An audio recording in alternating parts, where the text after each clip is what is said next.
오늘은 스가랴서 5장 녹화했어요. 본문 말씀 중심에서 저주 가운데 누리는 축복이라는 제목의 말씀입니다. 오늘은 스가랴서에서 총 8개의 환상이 나온다 그랬는데 오늘 우리가 읽은 데는 2개의 환상이 나옵니다. 6번째 환상과 7번째 환상이 나오게 됩니다. 6번째 환상은 큰 두루마리가 하늘을 날아간 환상이고 7번째 환상은 에바의 한 여인이 담겨져 있는 그림의 환상입니다. 이 두 가지가 크게 다른 환상은 아닙니다. 의미가 비슷한 환상인데 이 두 가지 내용을 통해서 오늘 우리가 하나님의 말씀을 보면서 저주가 내리는 그 가운데서 누리는 축복이 무엇인가 하는 것을 가르쳐 주게 됩니다. 먼저 5장 1절 내가 다시 눈을 들어 본즉 날아가는 두루마리가 있더라. 두루마리라는 것은 옛날에는 성경을 두루마리에다 썼어요. 두루마리라 그러니까 요즘 같은 종이는 없었던 그 옛날 고대 시대니까 두루마리는 이렇게 갈대 잎사귀, 그 넓은 잎사귀, 그 펴는 갈대 잎사귀의 그 대 껍질을 벗겨가지고 그 껍질을 가로 세로로 계속 차곡차곡 붙여가지고 꽉 눌러 붙이면은 그게 두루마리가 됩니다. 그 위에다가 글을 썼어요. 또 두루마리도 그렇게 된 게 있지만 양의 가죽을, 짐승의 가죽에다가 또 글을 쓰기도 했어요. 그래서 이렇게 둘둘둘둘 말아놨죠. 이 두루마리가 공중에서 확 날아가는 환상이 보이는데 두루마리 크기가 오늘 본문에 보면은 길이가 얼마나 그랬어요? 길이가 20규빗, 너비가 10규빗, 길다랗게 생겼죠. 공중에. 저는 이 말씀을 이렇게 읽으면서 무엇을 생각했냐면 요즘은 새로운 무슨 회사 선전할 때나 어떤 사업장 개업할 때 보면은 우리는 그냥 바람 나갖고 넘어졌다 자빠졌다는 거 세웠다 이런 거 하지만은 비행기에다가 큰 현수막을 메고 하늘을 뱅뱅 돕니다. 하루 종일. 돈 많은 사람들 광고하는 것도 아주 비행기로 해버리죠. 그 모양하고 비슷해요. 비행기만 없다 뿐이지 현수막이 얼마나 크겠습니까? 저 공중에 500m 이상 올라가 있는 그 비행기가 빙빙 도는데 글씨가 보이잖아요. 그러니까 두루마리가 길이가 20규빗이라 그러면 보통 옛날에는 자가 없으니까 이 손끝에서 발꿈치까지를 한 규빗이라 그랬어요. 그래서 보통 45cm 정도 되죠. 그러니까 20규빗이면 9m예요. 9m. 상당히 길어요. 우리 교회 그냥 웬만한 예배당 자리를 다 덮겠네요. 그리고 넓이가 그 절반이니까 한 4.5m에서 5m. 그러니까 현수막도 큰 현수막이죠. 조그마한 현수막이 아니에요. 그런 것처럼 이 두루마리가 엄청 커요. 거기에 뭐라고 써져 있어요. 보여요. 글씨가. 뭐라고 썼느냐면 여기 본문에 3절에 그랬죠. 내용은 뭡니까? 거기에 써있는 내용은 온 땅에 내리는 저주다. 하나님의 저주의 메시지가 쓰여 있어요. 자, 이쪽에는 뭐라고 써졌어요? 도둑질하는 자들에게 내리는 저주. 저쪽 면에는 뭐라고 써졌어요? 거짓 맹세하는 자. 맹세하는 자는 저쪽에 있는 글로 써져 있는데 끊어지리라. 저주가 담겨져 있어요. 그러면서 그걸 보여주시는 그 두루마리 환상의 의미가 뭐예요? 4절에 만군의 여호와께서 이르시되 내가 이것이 뭐예요? 저주를 보냈나니 도둑의 집에도 들어가며 내 이름을 가리켜 망령되이 맹세하는 자의 집에도 들어가서 뭐가? 저주가. 그래서 그 집에 저주가 머물러 있겠다는 거죠. 그리고 그 집을 나무와 돌과 아울러 살으리라 하셨느니라 하니라. 저주가 들어간다는 게 그 집으로, 도둑질하는 자의 집으로도 저주가 들어가고 하나님 앞에서 거짓으로 맹세하는 자의 집에도 저주가 들어가서 저주가 머물러 저주와 함께 살 거라는 거죠. 그것이 어느 특정한 집이 아니에요. 온 땅에 임하는 저주라 그랬어요. 오늘 아침에 뉴스를 갑자기 보다가 끔찍한 뉴스를 여러분도 보셨죠? 예. 영국의 밤 새벽 2시에 20몇 층 되는 아파트에 불이 났어요. 예. 그 밑에서부터 불이 나가지고 순식간에 저 꼭대기층까지 다 태워버렸단 말이에요. 거기에 세대에 들어가 사는 사람의 숫자가 약 600명 정도 된다는데 지금 얼마가 죽었는지 파악이 안 돼요. 계속 시신을 지금 꺼내느라고. 도망 나온 사람들이 몇 명 안 되더라고요. 그러니까 얼마나 많이 죽었겠냐. 아직 보도가 나오질 않아서 모르겠는데 참 적은 인명피해도 우리가 끔찍한데 아파트 통째로 그냥 불살랐어요. 네, 얼마나 안타까운지 모르겠어요. 영국이 올해 들어와서 2번의 큰 테러를 당했고 이번에는 또 엄청난 화재로 도심 안에 있는 아파트가 그렇게 그냥 불에 밤사이에 순식간에 잿더미가 되고, 이건 불행한 하나의 재앙이라고 볼 수 있어요. 엄청난 화재죠. 하나님께서 이 온 땅에 저주를 내려 보내시겠다는 것을, 그것을 큰 두루마리에다 써가지고 모든 사람들이 보이게 하는 그런 환상이 보였다. 내가 온 땅에 내리는 저주다. 그것이 6번째 환상이에요. 5절부터서는 7번째 환상이 나와요. 에바가 나옵니다. 에바는 사람 이름이 아니고 곡식을 담아서 이렇게 1대, 2대, 1말, 2말 이렇게 재는 도량형의 기구예요. 그래서 우리가 옛날에 농사 지을 때 보면은 1말, 2말 그랬잖아요. 큰 돼, 둥그렇게 생겨가지고 사람이 혼자 들기도 좀 벅차죠. 그 1말, 2말 하는데 보통 한 2말 정도 들어가는 양이 한 에바예요. 한 에바. 꽤 큰 거예요.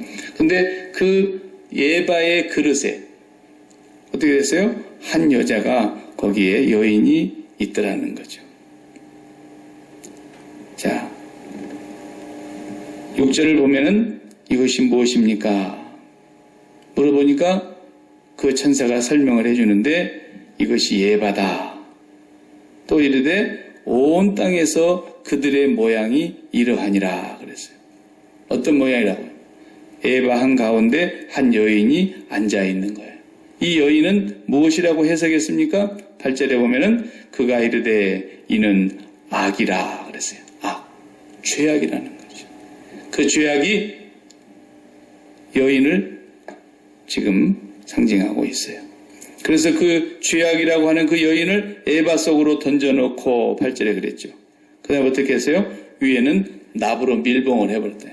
그 죄악이 더 이상 나오지 못하도록 납으로 뚜껑을 딱 덮어서 막아버리더라는 거죠. 그리고는 두 여인이 나오더니 날개 달린 두 여인이 바람 날개를 타고 어떻게 하는 거예요? 그 에바를, 여인을, 그 악을 가두었던 그 에바를 들고 저기 어디로 옮겨가더라는 거예요. 어디로 가는가 봤더니 신할 땅으로 가더라. 신할 땅은 바벨론을 이래요. 바벨론. 예쪽에 창세기에 보면은 신할 평지에다가 뭘 지었다 그랬죠? 하나님을 대적하기 위해서 높은 바벨탑을 쌓았다 그랬잖아요. 거기가 신할 땅이에요. 바벨론. 하나님을 대적하는 것의 상징이 항상 성경은 바벨론으로 나와요. 요한계시록의 마지막 20장 그 심판 장면이 나오는데 보면은 바벨론이 무너지는 장면이 나와요. 그러니까 하나님을 대적하는 모든 악을 상징하는 총칭이에요. 그게 바벨론. 그 길을 가다가 딱 가두어 놓더라는 거죠. 하나님 심판하시려고 그런 거죠. 이 두 환상이 보였다는 거죠. 이 두 환상이. 이게 뭘 의미할까라는 거죠. 우리 아끼마는 이제 실록의 계절이 오니까 동네가 파랗고 겨우 내내 가지만 있던 나무들이 파랗고 꽃이 피고 이제는 또 그 다음에 과실나무마다 지금 가을에 얼마나 많이 열리려고 지금 눈깔 사탕만한 열매들이 막 가득히 매달렸어요. 그리고 이제 좀 있으면 체리 딸 것이고 블루베리 딸 것이고 또 우리 권사님 살구도 딸 것이고 복숭아도 딸 것이고 사과도 딸 것이고 막 거기다 채소가 얼마나 얕기만은 참 푸른 하늘에 맑은 공기에 얼마나 좋은 땅입니까? 근데 성경은 뭐라 그래요? 이 온 세상을 향해서 하나님이 저주가 내린 땅이라는 거예요. 하나님의 저주가 임할 땅이라는 거예요. 참 안타까운 일이죠. 이렇게 자연이 아름다운 세상인데 하나님이 이 세상을 보시면서 두루마리 환상을 보여주시면서 내가 이 땅에 저주를 보내겠다. 그 저주가 도적질하는 사람들 집에도 들어가고 하나님의 이름을 망령되이 거짓 맹세하는 사람들의 집으로 들어가서 저주와 함께 계속 머물러 있을 거라는 거죠. 그러다가 언젠가 저주가 그것이 때가 차고 시간이 다 차면 그 저주가 이루어질 거라는 거예요. 당장의 저주가 일어나는 게 아니라 저주와 함께 살아가고 있는 거예요. 이 두루마리의 크기가 넓이가 한 4, 5m 되고 길이가 한 9m, 10m 되는데 이 크기가 20규빗, 10규빗 이 크기가 성경에 어디엔가 또 나오는 데가 있어요. 어디에 나오냐면요. 열왕기상 6장에 보면은 솔로몬 왕이 이제 하나님의 성전을 건축하잖아요. 근데 건축을 할 때 딱 20규빗, 10규빗 규모로 방을 하나 만들었어요. 그 방이 어디에 있느냐면 그 설계도 도면을 보면은 성전 앞에 넓은 마당이 있고 마당을 지나서 성전 앞으로 다가가면 최초로 나오는 제단이 번제단이단 말이죠. 번제단이 있고 번제단을 지나면 이제 성소가 나와요. 하나님이 임재하시는 성소, 지성소가 있는데 그 지성소와 번제단 사이에 방을 하나 지었어요. 그러니까 우리 예배당이 바로 들어오자마자 예배당이 아니고 앞에 라비가 있는 것처럼 라비가 있는 거죠. 거기.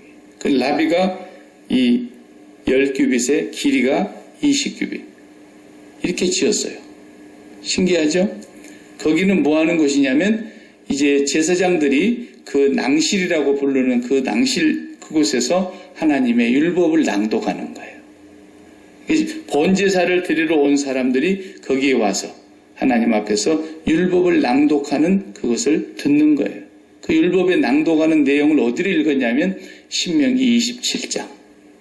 신명기 27장은 낭소에서 이렇게 읽는 거예요.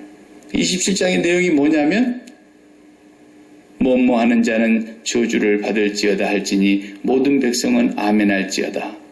뭐뭐 하는 자는 저주를 받으리니 모든 백성은 아멘 할지어다. 도둑질하는 자는 저주를 받을지니 모든 백성은 아멘 할지어다. 부모를 거역하는 자는 저주를 받을지니 모든 백성은 아멘 할지어다. 도적질하는 자는 저주를 받을지 계속 낭독하는 거예요. 그렇게 해서 거기서 저주의 선포가 율법을 낭독하는 가운데서 계속 나오는 거예요. 꼭 그 모양이 공중에 날아가는 지금 20규빗과 10규빗의 그 두루마리의 율법이 기록되어 있는데 그 율법의 내용을 보니까 전부 저주에 대한 얘기예요. 그 저주의 내용이 땅에서 솔로몬 성전이 지어지고 낭소에서 그것을 항상 낭독했던 거예요. 왜냐하면 예배를 드리러 제사를 드리러 번제단 앞에 나오는 사람은 그 율법의 저주를 받으면서 그 저주의 내용을 읽고 있는 걸 들으면서 내가 바로 저 저주를 받아야 될 자인데 나를 대신해서 이 양과 소가 대신 죽음으로 내게서 저주가 넘어간다고 하는 것을 다시 한번 깨닫는 거죠. 모든 사람은 죄로 말미암아 저주 아래 있다라는 것을 다시 깨우쳐주는 장소가 바로 낭소예요. 그래서 낭독한다 할 때 낭자에다가 낭독하는 장소. 그래서 낭실을 거기다 딱 지었어요. 20규빗에 10규빗. 바로 이 두루마리에 기록되어 있는 이 저주의 내용을 이제 땅에서도 솔로몬 시대에는 제사장들이 그렇게 했던 거예요. 바로 그 하나님의 저주가 온 땅에 임한다. 집집마다 그 저주가 들어간다는 거예요. 어느 특정한 남의 물건 도적질해온 사람 한 집에 들어간다는 얘기가 아니라 도적질한 자와 하나님의 이름을 망령되이 거짓 맹세한 자들의 집으로 저주가 사슴에 들어가서 저주가 거기에 머물러 있을 거라 그랬어요. 여기서 도적질하는 자나 거짓 맹세하는 자나 이 사람은 누구를 말하는 뭘 뜻하는 거냐라는 거죠. 네. 도적질 한번 안 한 사람이 어디 있겠어요? 남의 집에 앉았다가 바늘만 묻어와서도 도적질한 것이 도적질이라는 것은 주인의 뜻을 묻지 않고 주인의 생각을 전혀 알지 않고 내 마음대로 주인의 것을 취했다거나 이런 게 도적질이죠. 청문회 하는 거 보니까 참 장관 한번 하기 힘들대요. 논문 표절했다라는 거예요. 대학교 다닐 때.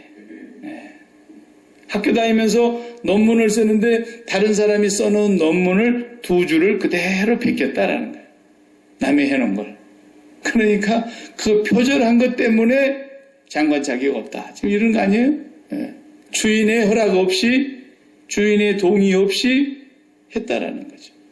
분명히 아무개라고 하는 사람이 그걸 써놓은 책에 몇 페이지에 몇 번째 줄에 있었는데 내가 그 사람의 책 이름과 그 사람의 저자와 그 사람의 책 페이지 몇 번째 줄에서 이걸 내가 따왔습니다. 이게 표시를 해야 되는데 표시 안 하고 그대로 갖다가 베낀 사람도 표절이고 아니면 자기가 연구 하나도 하지 아니하고 남의 논문을 그대로 갖다가 자기가 쓴 것처럼 이렇게 표절하는 거 이거 다 장관 자격이 없다고 지금 난리하는 거죠.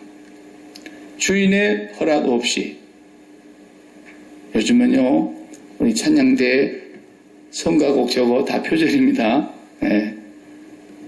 요즘은 악보 하나도 주인의 허락이 없이 처음에 작곡한 사람의 허락 없이 그 악보를 쓰면 그게 표절이고 그게 판권 뭐예요? 허락 안 받고 내가 마음대로 한 것이기 때문에 도둑질이에요.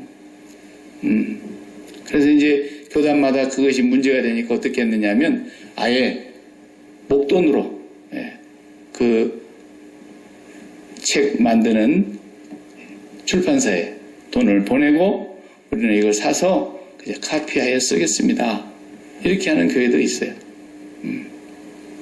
다 돈 주고 사면 괜찮아요. 근데 우리는 한 권만 사갖고 와서 지금 10사람이 다 카피해서 쓰고 있으니까 하나님께서 도둑질한 거 갖고 노래 부르는구나 이러실 수 있단 말이에요. 요즘은 자기 것을 하나도 남에게 허락받지 않고 특히 노래가 제일 무서워요. 지금 노래는 작곡한 사람 작사한 사람의 허락 없이 틀어줘도 안 돼요. 틀어줘도 얼마나 무서운 세상입니까? 음반사에서 노래를 틀어준다. 아니면 어디 노래 틀어주는 카페 같은 데서 음악을 틀어준다. 그럴 때 반드시 내가 그 정품을 사가지고 아니면 주인에게 허락을 받아서 다운을 받아가지고 돈 내고 그걸 가진 사람이 틀어줘야지 안 걸리는 거지. 주인 허락 없이 노래를 마음껏 그냥 틀어주고 하는 것은 걸리면 엄청난 벌금을 내야 됩니다. 세상 속에서도 그렇게 얘기하는 거죠. 근데 하나님은 뭘 도둑질이라 그래요? 이웃집에 담 넘어가가지고 닭이 알을 낳는데 슬쩍 가지고 이런 걸 얘기하는 게 아니에요. 하나님이 도적질하는 자들의 집에 저주가 싹 들어간다는 말은 뭔 말이냐면 주인의 뜻을 어기고 주인의 허락이 없이 주인의 뜻과는 전혀 상관없이 자기 마음대로 사는 것이 도적놈이라는 거예요. 우리 하나님의 뜻은 모든 곳에 스려 있어요. 하나님의 뜻이 임하지 않는 곳이 한 곳도 없어요. 하나님의 뜻이 임해야 되는 그곳에 하나님의 뜻이 임하지 못하도록 내 마음대로 사는 사람, 내 힘으로 사는 사람, 내 능력과 내 재능으로 사는 사람 이런 사람들은 다 뭐예요? 도적놈이라는 거예요. 하나님께서. 반드시 하나님은 그걸 심판하실 거예요. 그래서 지난주에 우리가 봤던 4장의 내용에서 뭐라고 나왔어요? 순금 등대가 나왔잖아요.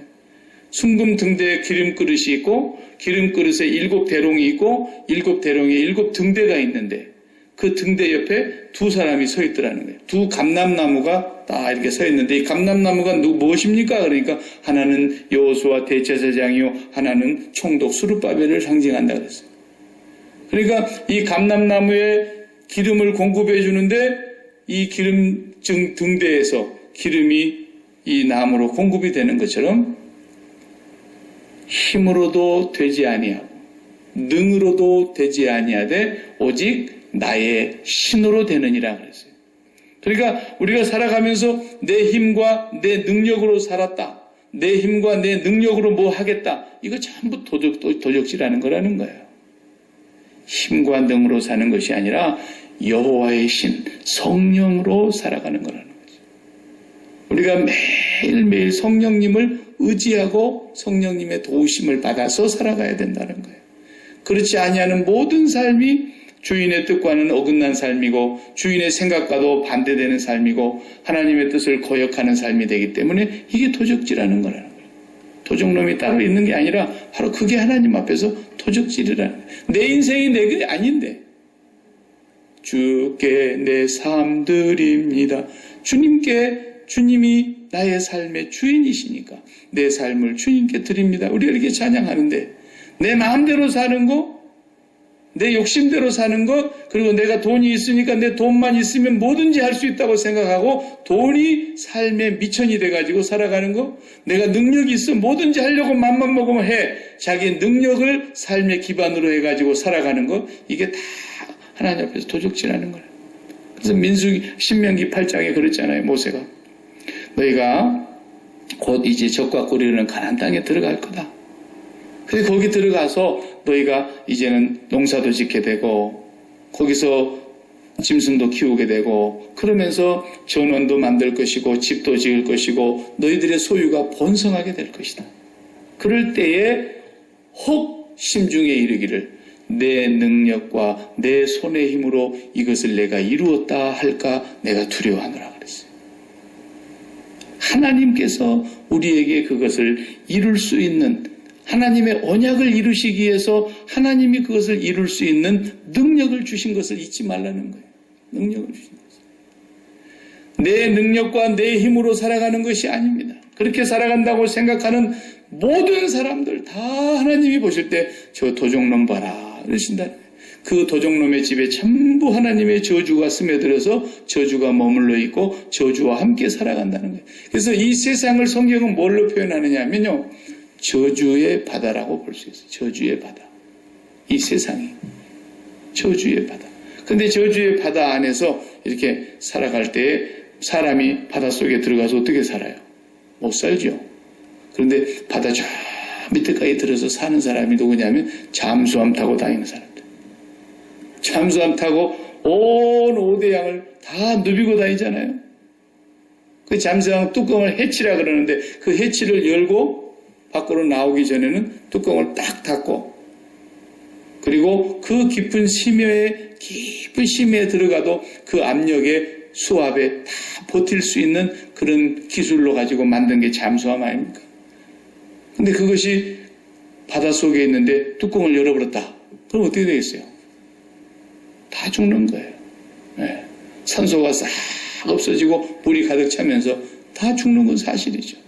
그러니까 이 세상은 마치 그렇게 저주의 바닷속에서 살아가고 있다고 하는 것입니다. 하나님의 백성들은 어떻게 사느냐? 그 속에서 잠수함으로 보호를 받는 것처럼 우리는 그 안에서 살아가고 있는 사람이라고 한다면 믿지 않는 사람들은 오늘도 자기 인생을 자기가 개발하면서 살잖아요. 자기 생각대로, 자기 소원대로, 자기 욕망대로 그렇게 살아가는 거예요. 그것이 우리가 볼 때는 아무렇지도 않은 것 같고 성공했다 그러면 와 멋있어 보이고 부자 됐다 그러면 와 부러워 보이고 사람들이 그러잖아요. 그게 하나님이 보일 때 뭐라래요? 저주와 함께 저주 꽃배기 속에서 살고 있다라는 거예요. 그러다가 그 저주로 인해서 어느 날 하나님이 마지막에 심판하실 때는 한 사람도 그 저주에서 빠져나올 사람이 없다라는 거죠. 그것이 바로 오늘 말씀에서 우리에게 주시는 가장 중요한 교훈입니다. 그래서 우리가 이 저주와 상관이 없는 삶을 살려면 한 가지뿐이에요. 이 지금 스가랴의 내용은 전체의 가장 중요한 내용은 뭡니까? 성전 건축에 있었어요. 성전 지을 때가 안 됐다고 막 사람들이 한 16년 동안 버티다가 이제 학계 선지자를 통해서 성전을 다시 짓기를 시작했는데 성전 짓고 조금 지나자마자 성전 건축이 진행되고 있는 과정 속에서 스가랴 선지자에게 지금 내린 메시지예요. 그러니까 그 선택받은 백성들 가운데 하나님의 성전이 있다는 건 뭐예요? 구약의 성전의 의미는 신약으로 와서 해석을 하면 예수 그리스도를 의미하는 거라 그랬죠. 이 성전을 헐어라. 내가 사흘 만에 다시 세우리라 하신 예수님 자신이 성전이란 말이에요. 그 십자가 자리가 바로 성전이 세워지는 자리예요. 그래서 예수님께서 그 십자가에서 모든 저주를 다 받으셨어요. 율법에 기록된 바 나무에 달린 자마다 뭐라 하죠? 저주 아래 있는 자라 그랬잖아요. 십자가의 나무에 달리신 그 예수 그리스도께서 저주 아래 오셔서 하나님의 저주를 다 받으셨다 이 말이에요. 그러니까 오늘도 우리가 그 저주를 피하는 길은 한 가지뿐이에요. 예수 그리스도와 함께 이 세상에서 모든 저주가 우리가 끝난 거예요. 예수님과 연합하기만 하면. 그런 사람에게 성령이 오셔서 성령으로 이제는 살아가게 하신다는 겁니다. 마음이 공고해도 그 순간에 아유 내 인생이 왜 이렇게 내 팔자가 시다냐 이러지 말고 에? 내가 이렇게 역색이 왜 이렇게 인생이 재수가 없다냐 이러지 말고 에? 어떻게 해요? 주의 성령님을 의지하고 우리 마음이 가라앉을 때도 있다고요. 그럴 때는 왜 그래요? 바람이 빠져서 그런 거예요. 성령은 루하 영이라는 뜻도 되지만 숨이라는 뜻도 되고 바람이라는 뜻이에요.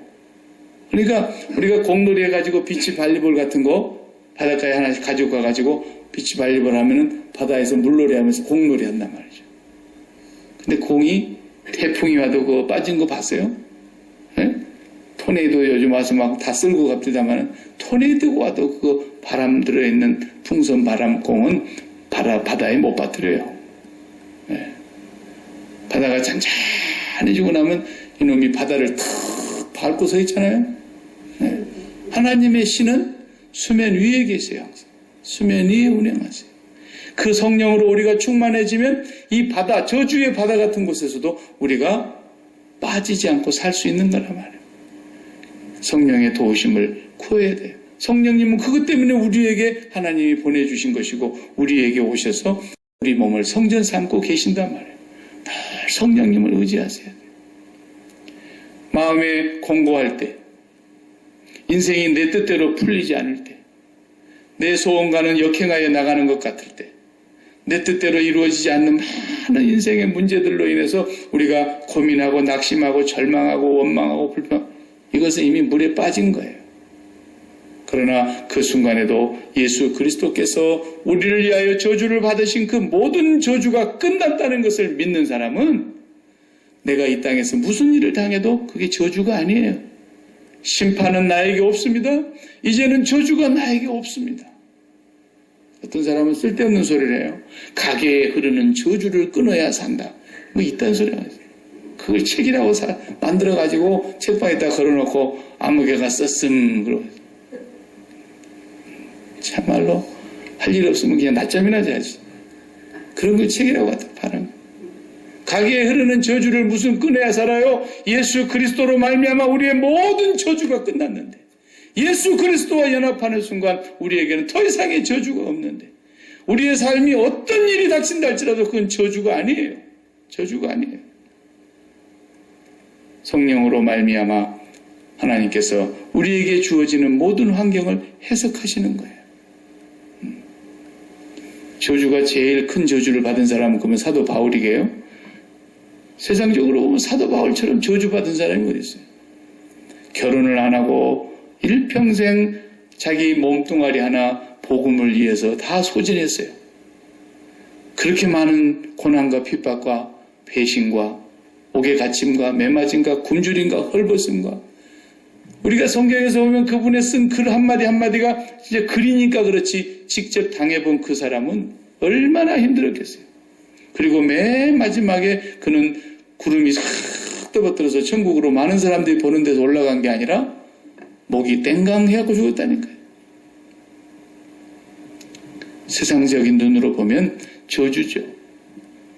그런데 사도 바울은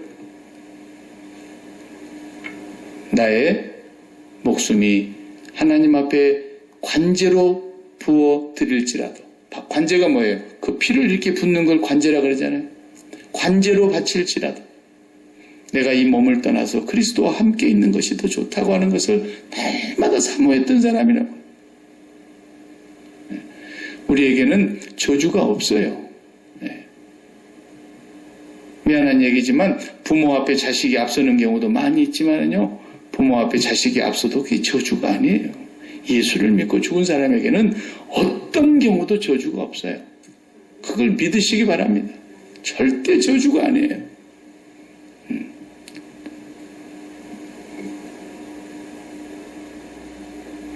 우리는 예수 그리스도와 함께 저주가 끝난 사람들이고, 예수 그리스도와 함께 이제 우리는 부활의 새 생명을 가진 사람들이고, 우리는 예수 그리스도와 함께 하나님의 보좌 우편에 안치운 자 된 사람들이라고 성경은 말씀하잖아요. 그렇기 때문에 날마다 우리는 이제 성령으로 살아가는 사람들입니다. 그래서 여러분 힘드실 때마다 성령님의 도우심을 구해야 돼요. 1분 동안 구해도 성령님은 우리를 찾아. 잠깐 기도해도 성령님은 우리를 붙드세요. 기도가 안 나와서 억장이 무너진다는 사람 있죠? 억장이 무너진 게 난 어떻게 무너진지 잘 모르겠지만, 억장이 무너진다 그럴 때도 주여, 억장이 무너지려고 그럽니다. 앞에다 주여만 한 번 더 붙이면 괜찮은 거예요.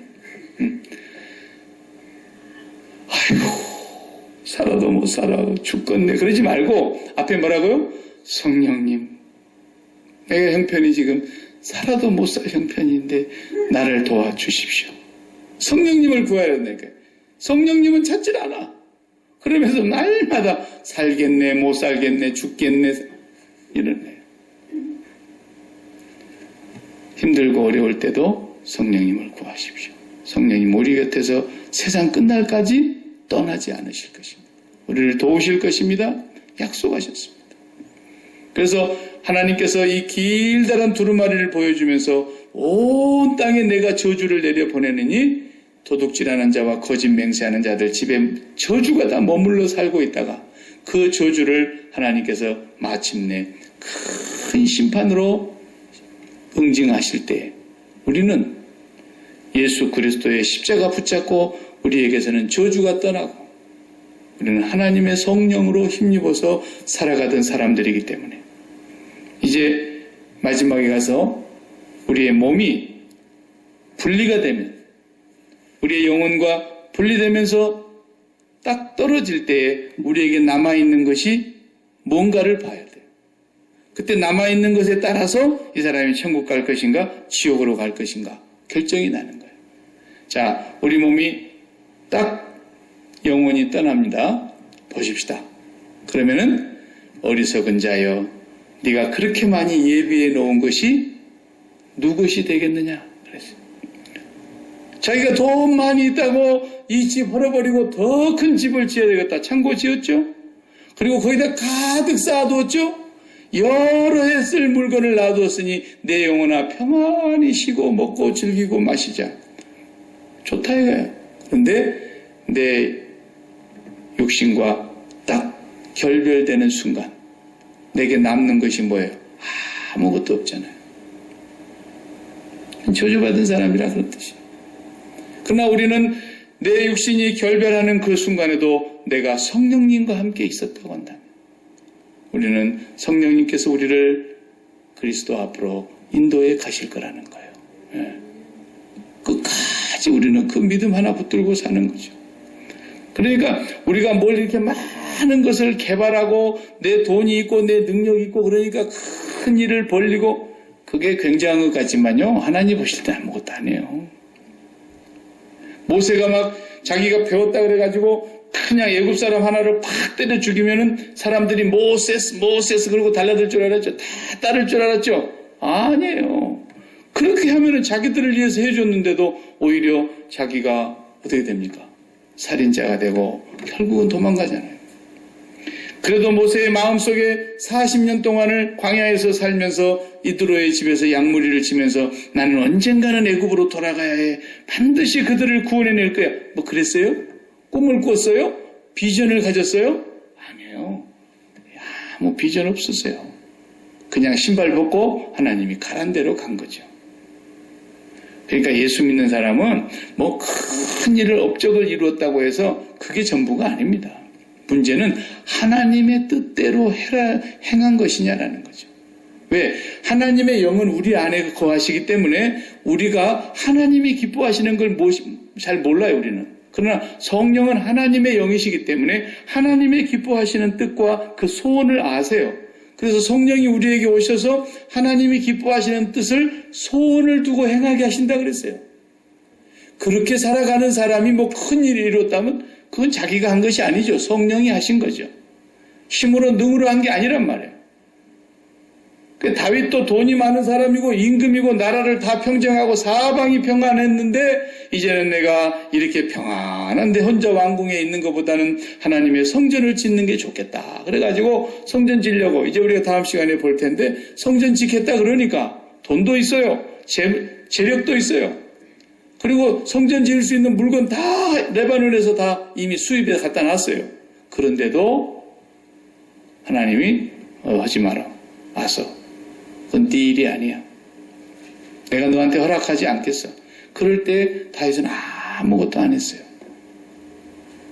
돈 있다고 뭐 하는 거예요? 아니에요. 능력 있다고 뭐 하는 거예요? 아니에요. 그런 사람들은 전부 다 자기 힘으로 자기 의를 나타내기 위해서 하는 거예요. 문제는 하나님의 성령이 내 안에서 감동해서 내가 오늘 또 하나님의 기뻐하시는 이 뜻을 성령이 내 안에 주셔서 그분의 소원을 가지고 행하게 하신다니까요. 그렇게 살아가는 사람, 이 사람이 마지막 때에 성령님과 함께 아버지의 품에 안길 사람이에요. 이것이 오늘 5장 스가랴에서 말씀해 주고 계시는 이 저주가 온 땅에 임하고 있는 이 땅에 하나님의 백성들은 하나님의 성령으로 말미암아 그 저주를 다 극복하고 그 저주에 아무런 상관이 없이 승리하는 삶, 저주를 이기는 삶, 저주 속에서도 하나님의 축복만을 누리고 사는 삶이 될 거라는 것입니다. 기도하십시다. 하나님 감사합니다. 세상 사람들은 세상에서 가치 있는 일을 행해보려고 세상에서 큰 업적을 남겨보려고 가진 방법으로 힘쓰고 애쓰고 그러기 위해서 자신을 개발하고 자신의 능력과 자신의 힘으로 인생을 살아가지만 오늘 저희들은 부족하고 하나님 앞에는 형편없는 죄인이며 도저히 구원받지 못할 허물이 많은 자들이지만 하나님께서 예수 그리스도로 말미암아 그 모든 저주에서 우리를 건지셨고 주님이 우리의 저주를 대신 짊어지시고 십자가에서 죽으신 것을 날마다 기억하면서 오늘 또 우리 마음속에 세상적인 욕망과 정욕을 십자가에 못 박고 살아가게 하시고 하나님이 기뻐하시는 뜻이 무엇인가를 우리가 날마다 구하며 살아가는 자녀들 되게 하여 주시고 아버지가 기뻐하시는 소원을 이루어드리는 귀한 자녀들이 되게 하여 주옵소서. 날마다 예수 그리스도와 함께 연합된 삶을 살아감으로 말미암아 온 땅이 하나님과 역행하고 하나님을 거역하고 하나님의 뜻을 떠나 살은 이 저주 아래 놓인 세상 속에서 우리는 하나님의 성령의 인도하심을 따라 살아가는 거룩한 백성 되게 하여 주옵소서. 예수님 이름으로 기도하옵나이다. 아멘.